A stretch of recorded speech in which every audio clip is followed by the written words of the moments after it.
can microneedling help, and is it safe to do while taking Winona? Microneedling is actually a fabulous procedure with regards to if you're taking body cream or pills for hormone replacement therapy. I'll defer to Dr. Kat, Dr. Green, but if you're speaking specifically about our face cream with the estriol and the tretinoin, you can, but typically, and you check with the person who's doing the microneedling. I have done microneedling before, and typically we would tell patients to stop using it about a week prior. And the reason for that is microneedling is an invasive procedure. It's just basically a bunch of little needles that stimulates collagen and elastin production as well. But if you've got tretinoin on board, that can be a little bit irritating. The microneedling is an irritating procedure, so you're going to wind up probably not being as tolerant of the procedure. You might have a lot more redness. Your recovery time might be a little bit longer. So the recommendation is, but again, check with the person doing the procedure,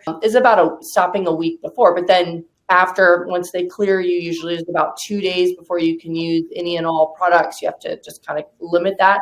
And then you return back to your regular scheduled skincare regimen. You should be able to restart it with no problem. So that doesn't sound like a good sell to me. Is that like a new version of like a microdermabrasion that people were all doing before? Is it causing like micro trauma to cause healing in the skin? Okay. Correct. Exactly.